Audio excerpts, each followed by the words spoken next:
When someone says they need space, you expect them to mean it. You expect honesty, not betrayal dressed as ambition.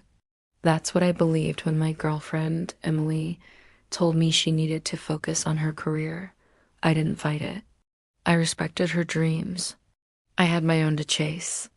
But years later, when our paths crossed again, I realized her definition of focus had nothing to do with work and everything to do with someone else. Emily and I met during college in Chicago. She was studying marketing, full of confidence and charm. I was the quiet one, a computer science major who found comfort in logic more than people. But Emily changed that.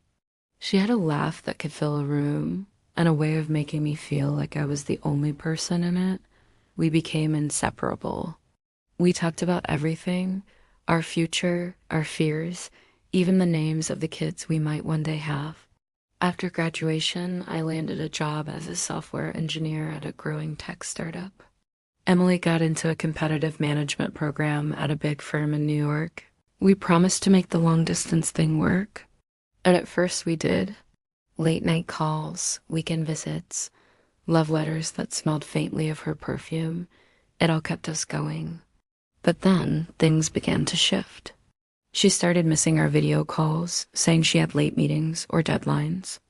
When I tried to surprise her one weekend, she sounded uneasy. "Ryan, I love that you want to see me, but I really need to focus on my career right now," she said. This job could define my future. I didn't argue. I wanted to believe her. So I said, "Then focus on it." "I'll be here." Those words, "I'll be here," they stuck with me for a long time. Weeks turned into months. Calls grew shorter, messages fewer. Eventually, she suggested we take a break. "It's not forever," she said softly over the phone. "I just need space to figure things out." I could feel my heart sink, but I agreed. I didn't beg. I didn't fight. I thought giving her space would show maturity. Instead, it created the perfect distance for her to let someone else in. I buried myself in work. I built apps, stayed late in the office, and climbed the ranks faster than I expected. My focus became my escape. My heart was broken, but my ambition thrived. I told myself that someday, when she saw the man I'd become, she'd regret letting me go. 3 years passed. My company grew, and so did I. I had a team under me, a decent apartment, and a quiet life. Emily faded into memory, or at least I thought she had. Then, one evening, I got an invitation to a corporate networking event in New York. My firm had just partnered with a major marketing agency.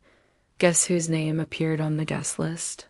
Emily Roberts, Senior Account Director. My pulse raced. I wasn't sure if I wanted to see her or avoid her, but curiosity won. When I arrived, she was impossible to miss. The same confidence, the same smile, though now polished with age and success. She saw me, froze for a second, and then walked over with that familiar gleam in her eyes. "Ryan? Oh my God, it's been forever." We made small talk. She told me about her job, her apartment in Manhattan, how crazy her life had been. Then, casually, she mentioned her fiancé Adam. My chest tightened. I forced a smile and said congratulations. But then she added something that caught me off guard. "You know, I thought about you a lot. I'm really proud of you. You did exactly what you said you would." I wanted to say something meaningful, but before I could, her fiancé joined us. He shook my hand politely, and that's when I recognized him. Adam was the same guy she used to mention during our long-distance days. Her mentor, the one she'd said was just helping her with presentations. The one who always seemed to text her after midnight for work reasons. My stomach dropped. I kept my composure, but inside, the puzzle pieces snapped together. She hadn't needed space for her career. She needed space to cheat without guilt. I smiled and excused myself politely, pretending everything was fine.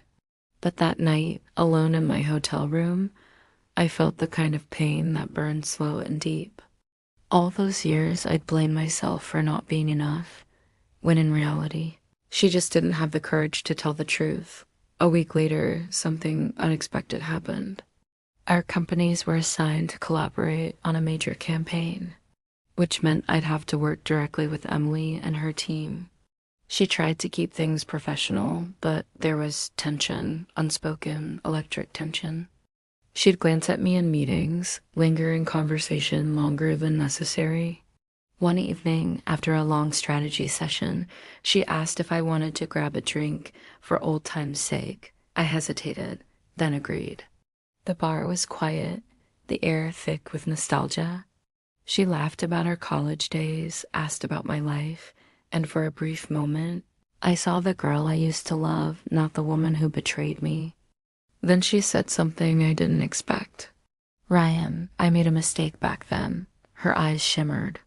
"Adam was there when I felt lost, but it was you I really loved. I just didn't know how to handle it." For a moment, I felt the old warmth return. But then I saw the engagement ring on her finger. "You're engaged, Emily," I said quietly. "You made your choice." She looked down, her voice breaking. "I know. I just wanted you to know that I regret it." I finished my drink and stood up. "I don't need your regret," I said calmly. "I used to think losing you was my biggest failure. Now I realize it was my greatest motivation." I walked away, leaving her speechless. That night, for the first time in years, I felt peace. Months later, our project wrapped up successfully.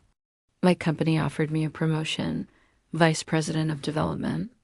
I moved to San Francisco, started fresh, and met someone new, someone honest, grounded, and kind. Sometimes I still think about Emily, not out of longing, but gratitude. She said she needed to focus on her career, and she did.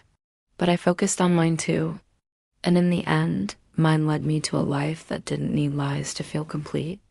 Because sometimes the best revenge isn't anger or bitterness. It's becoming everything they said you couldn't be, without ever needing them again. That's the thing about betrayal. It hurts once, but it teaches forever.